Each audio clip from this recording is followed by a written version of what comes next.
Hello, families of Small World, from my home to yours.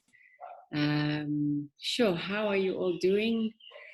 I trust you've found some kind of new normal as we prepare to go back to school tomorrow. We hope that we have been able to find balance in our homes with our children. And yeah, we enter into this term in this new exploratory way, it's inquiry-based way that hopefully is going to be something of great meaning to all of us, a time in history when we can say that we learned new things, but at the same time we unlearned some things. And I'm hoping that together this term we will be able to explore new ways of doing things, but at the same time keep things quite same for the children who do crave rhythm, routine. They do also crave being able to maintain and extend the relationships they've already built. So I just wanted to remind you that tomorrow is back to school day, the beginning of our term 2. And we're actually sort of nervously excited about it. Our holiday has been spent kind of fish out of water, trying very hard to find the correct platforms, the correct approaches that will support what has come to be now a small world distance learning. I wouldn't call it online learning.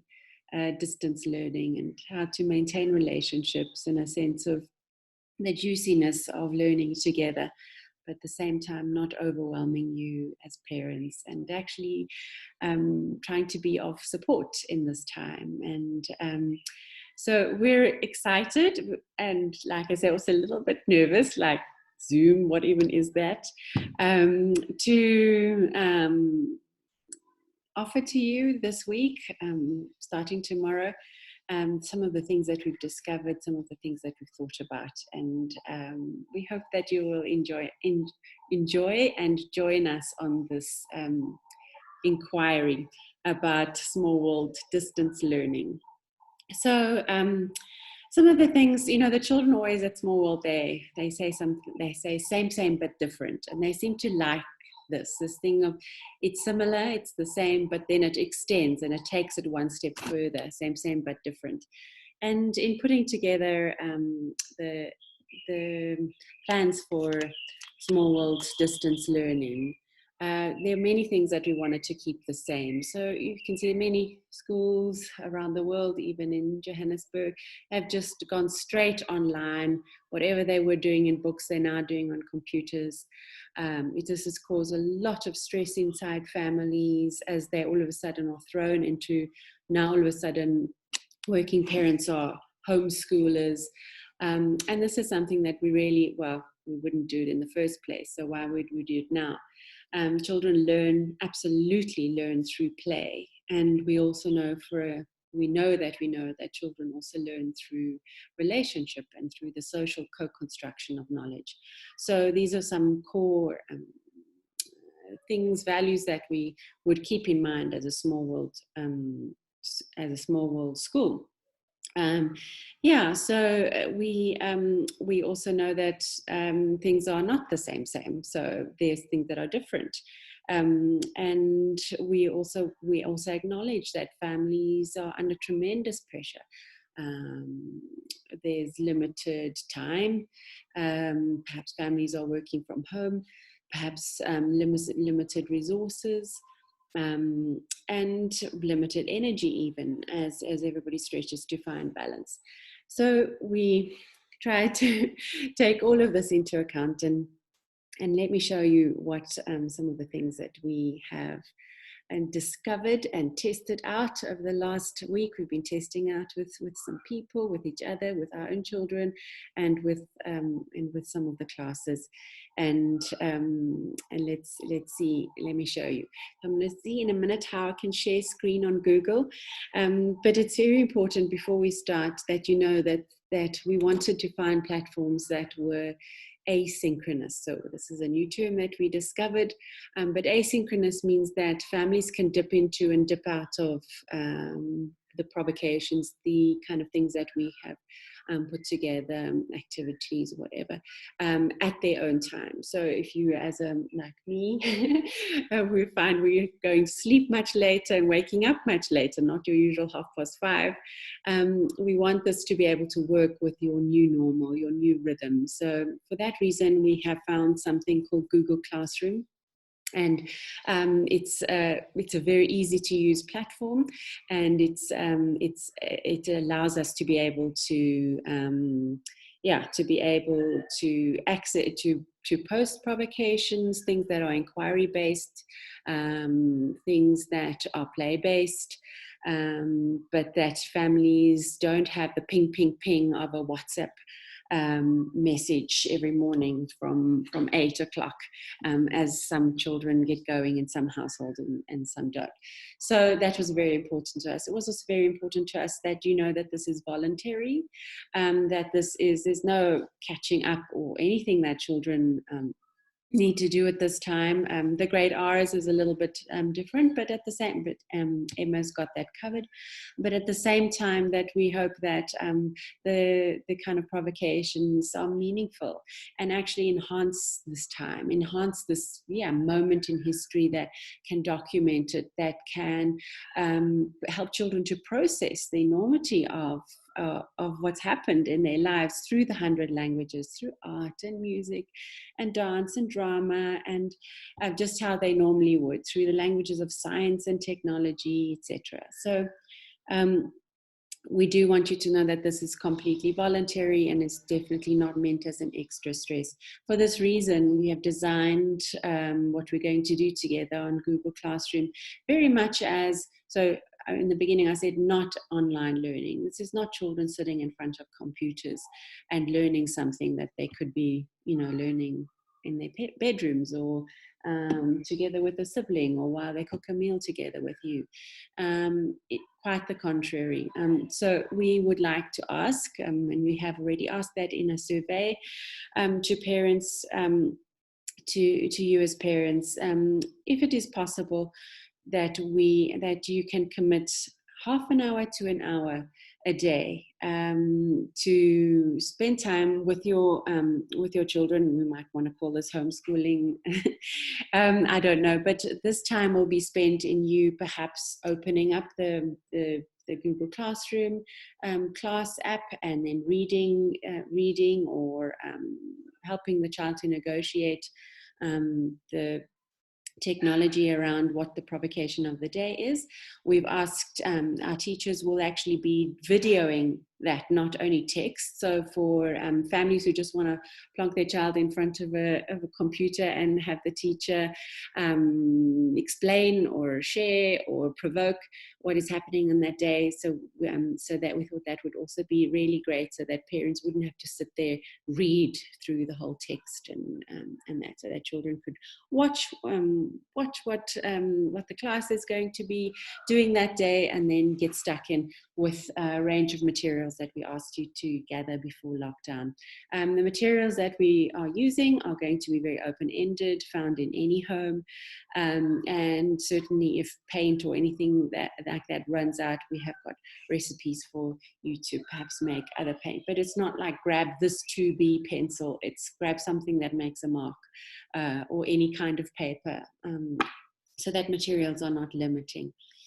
We do also want to say that if families struggle with data or access, please to get in touch with us. We've already supported families by gifting data, and also sorted some teachers out with devices that can help them to be able to do this work this term. And so please get in touch with us, families, if you're not able to have the data that will help your child to stay in contact with their friends and learn together as a class. So let me see if I can try this thing of sharing screen. I wanted to show you, let's see, Safari. There we go. I think it is that one.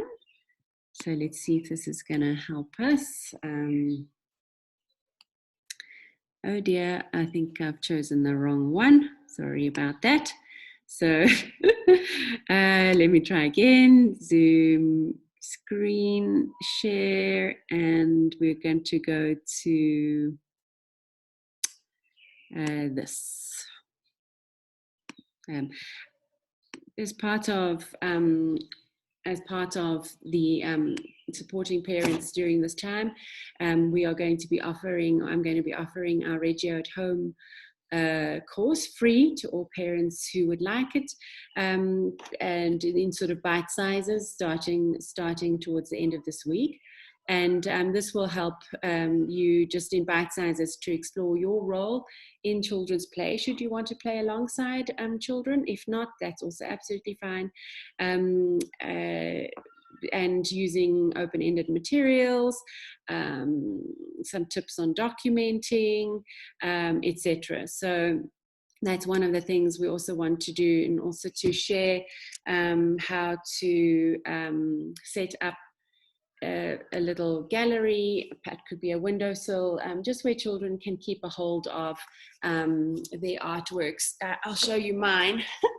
That's mine. You can see my own children. This is our office. Gordon is working over there on his Bloomberg terminal, and I'm working here in my office. But you can see the children's artworks are up there, and of course the constant pot of tea. There's my dog, Jagger. So that to set up a space where children can keep hold of their drawing, their constructions, their making. Now, let me see if I can share this other screen with you. This is the important one, because this is about Google Classroom. And let me just see. Panic. Let me try this. Did I already try it? Let me try it. Okay. Sorry, guys. See, iTunes. No, it won't be that. Google Calendar. Let me try this again. Still not. So let me find it now. I apologize. I am very new at this. Here it is on Safari, and we are looking at the different courses. All right, I got it. So here we are. Let me share the screen. There we go. Okay, so this is the app that you're all going to be given login details to a little later. Your teachers will send it to you on your class WhatsApps. And take some time. We're going to start off a bit slowly. But so you'll see here is the screen, and here are some of the classes. I'm going to go into my class Proteus, and you'll see that there's already tomorrow something scheduled. Let me just go back to that. Something scheduled there. So tomorrow we're going to start with a provocation about catching light.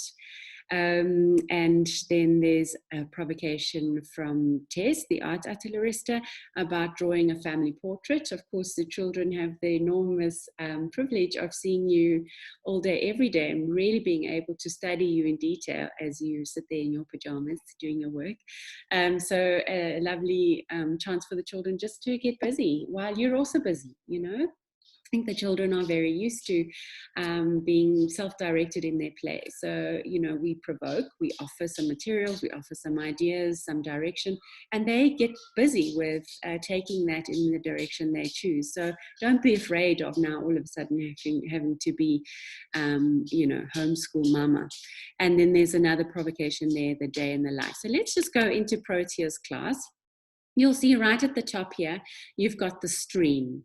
And then we've got classwork, and then we've got people. Forget marks, we don't do marks. But the stream is a way to, it's where you might feedback a quick photo of something, an artwork that your child has done, or something that they said about catching light or reflection, or maybe they managed to bend light and capture it in a photograph. And you could send that straight here to the Protea class if you're in the Protea class stream. It's an opportunity for you also to go, this isn't working, please can you help me, la la la, or to, yeah, it's just the class conversation basically.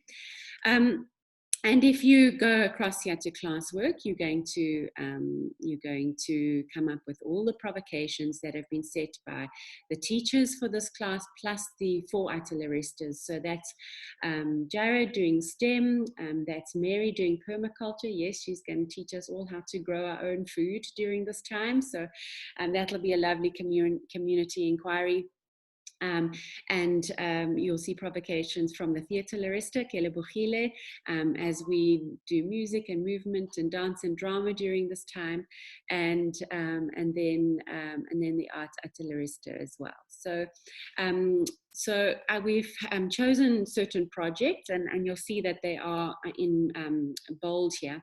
So in the Protea class, one of the themes will be working with light and shadow.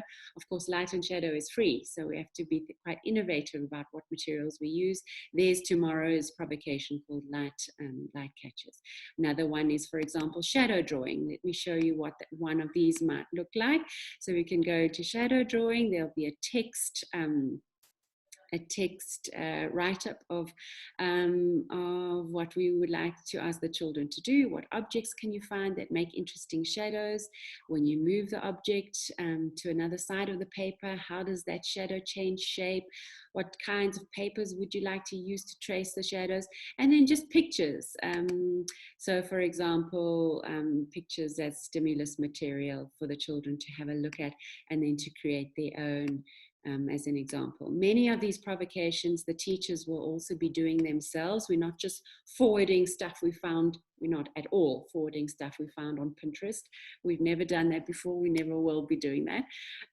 So another example of projects is the art journal. So if you remember, we asked before lockdown that families either make or buy or source or find a book, an empty book, where we can chronicle this moment in history, and all the classes will be having these art journals. One of the ongoing projects for the Protea class is building a story, sending a story around as we co-construct family to family. Each family adds a provocation.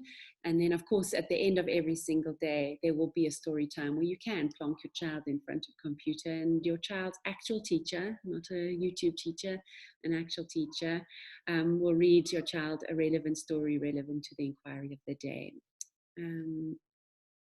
Yeah, we want to laugh at this time, so ways to make riddles and jokes and play pranks on each other. So I thought time and waiting for the Protea class would be a lovely inquiry.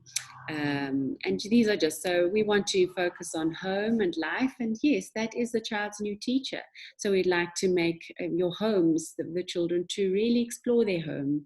Maybe they haven't noticed a crack before on the wall, or where that spider has had its web every week since they could remember, etc. And then perhaps you've heard before, but we are going to be putting together a recipe book, a small recipe book, where we share. I've noticed a lot of you are Facebook friends of mine, are cooking with your families, are cooking with your children, and we are actually going to make a small recipe book should lockdown continue, and share recipes from all the cultures that are represented at Small World, and cook each other's recipes, and to do this with children. This will be paired, as I said, with a permaculture project, in which Mary will teach us all how to start our own food growing project, whether it's on a windowsill or a guerrilla garden out on your pavement, or even on a patch of lawn if you have a garden. So these are some of the things. I'm going to stop sharing screen now. And phew, I did that. Um, so yes, I would like to encourage you families to please complete the survey that's been put onto your class WhatsApp. We really do need to know and want to know what would be of service to you, what would be of support to you during this time, unusual time of the first 2 weeks of this term as we are all in lockdown. If we are still closed after that, I'm sure by then we would have found our wings with this distance learning thing.